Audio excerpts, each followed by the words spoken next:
The Denver police officer accused of shooting 6 innocent bystanders while aiming at a suspect in Lower Downtown in 2022 pleaded guilty to a misdemeanor charge as a part of a plea agreement. Denver 7's Christian Lopez was in court during the sentencing today and shares a reaction from some of the victims who were injured. Everyone in the courtroom could agree on one thing. This was an extremely difficult case. 30-year-old Brandon Ramos accepted a plea deal. The original 14 charges were dismissed in exchange for him pleading guilty to third-degree assault.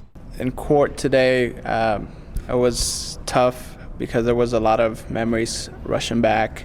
A tough year and a half for these victims.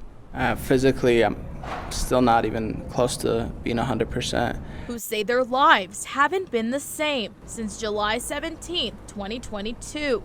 There's just numbness that I'm assuming will probably be there for forever. When they were caught in the crossfire when Denver police opened fire in LoDo while trying to catch an armed suspect, Jordan Waddy, who flashed a gun at them.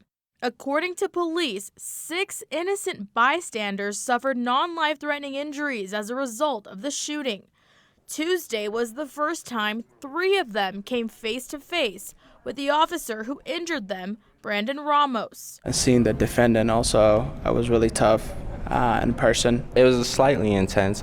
It's not necessarily negative feelings, but definitely not positive feelings.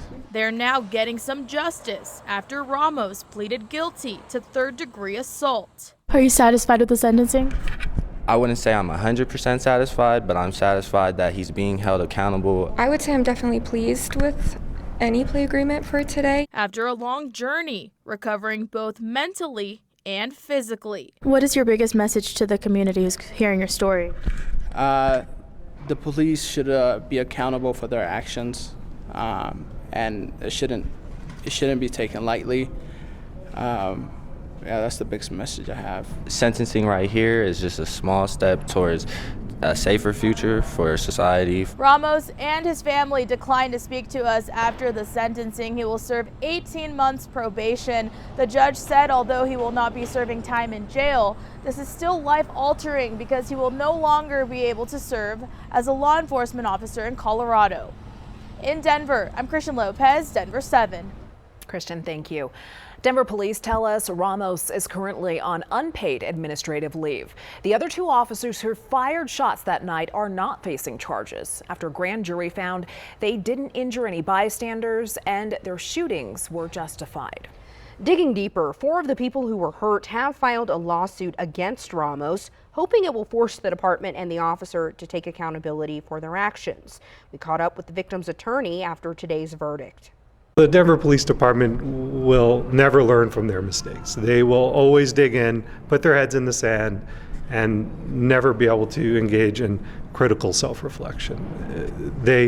We're worried. The fact that they still think that this is okay should concern the community. We are looking forward now to engaging with the Denver Police Department about this. The lawsuit was filed in 2022 but placed on hold until the completion of the criminal case. Now that it's complete, the civil suit can move forward.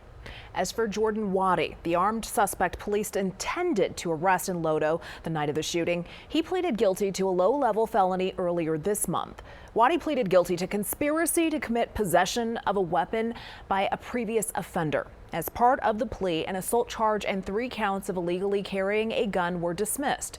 His sentencing is set for later this month.